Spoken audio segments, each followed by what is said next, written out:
പാലായിൽ 25,000 വോട്ടിന് ജയിക്കുമെന്ന് ബി.ജെ.പി സ്ഥാനാർത്ഥി ഷോൺ ജോർജ്. ജോസ് കെ മാണി 3ാം സ്ഥാനത്തേക്ക് പോകും. പാലാ നഗരത്തിൽ 10,000-ഓളം പ്രവർത്തകരെ അണിനിരത്തിയുള്ള റോഡ് ഷോയും ബി.ജെ.പി സംഘടിപ്പിച്ചു.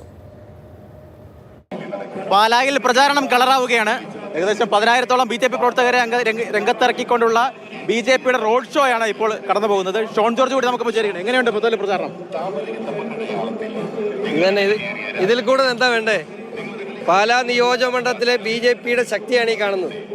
ഇത് തിരിച്ചറിയാതിരുന്നതാണ് പലപ്പോഴും നമുക്കുണ്ടായിരുന്നത്. പക്ഷേ പാലാ നിയോജകമണ്ഡലത്തിൽ ബി.ജെ.പി എന്താണ്? പാലാ നിയോജകമണ്ഡലത്തിലെ ഏറ്റവും വലിയ രാഷ്ട്രീയ പാർട്ടിയാണ് ബി.ജെ.പി എന്ന് തെളിയിക്കുന്ന പ്രകടനമാണ് ഈ കാണുന്നത്. മത്സരം ആരൊക്കെ തമ്മിലായിരിക്കും? അപ്പം ബി.ജെ.പി LDF ആയിരിക്കോ, ബി.ജെ.പി UDF ആയിരിക്കും? കുറച്ചുകൂടെ സമയമെടുക്കും. എന്നാലും ബി.ജെ.പി UDF തമ്മിലാണ് മത്സരമെന്ന് തോന്നുന്നു.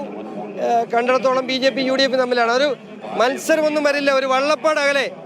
ബി.ജെ.പി 25,000-ൽ കൂടുതൽ ഭൂരിപക്ഷത്തിൽ ദേശീയ ജനാധിപത്യ സഖ്യം NDA സ്ഥാനാർത്ഥി ഇവിടെ വിജയിച്ചിരിക്കും. ജോസ് കെ മാണി 3ാമത് പോകും. സ്വാഭാവികമാണ്. അത് കാലത്തിന്റെ കാവ്യനീതി എന്ന് പറയാനുള്ളൂ. അല്ലാതെ അത് സ്വാഭാവികമായിട്ടും 1, 2 കഴിഞ്ഞ് 3ാമതുള്ള ആൾ 3ാമത് പോലും. അത് ഞങ്ങളുടെ കുഴപ്പമല്ലല്ലോ. പഴയ പൂഞ്ഞാറിന്റെ കുറെ പഞ്ചായത്തുകൾ കൂടി ഇപ്പോഴത്തെ പാലയിലുണ്ട്. അതൊരു പല പ്ലസ് പോയിന്റ് ആണ്. പഴയ പൂഞ്ഞാറിന്റെ പ്ലസ് പോയിന്റ് അല്ല, ഇവിടെ അങ്ങനെ തിരിച്ചു വ്യത്യാസമൊന്നുമില്ല. പാലാ നിയോജകമണ്ഡലത്തിലെ 12 പഞ്ചായത്തിലും മുനിസിപ്പാലിറ്റിയിലും വളരെ വ്യക്തമായ ലീഡുമായി NDA ഇവിടെ വിജയിച്ചിരിക്കും. ഒരിടത്തും ഒരു പഞ്ചായത്തിലും കുറവുണ്ടാവില്ല.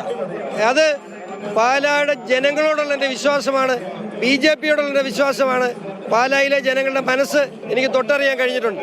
പാലായിൽ ഒരു മാറ്റമുണ്ടാകും. പാലായിൽ ബി.ജെ.പി വിജയിക്കുമെന്ന് തികഞ്ഞ ആത്മവിശ്വാസത്തിൽ തന്നെയാണ് ബി.ജെ.പി സ്ഥാനാർത്ഥി ഷോൺ ജോർജ് ഉള്ളത്. പാലായിൽ നിന്ന് ജോബിൻ തേക്കടിക്കൊപ്പം ശ്രീനിവാസ്, മാതൃഭൂമി ന്യൂസ്.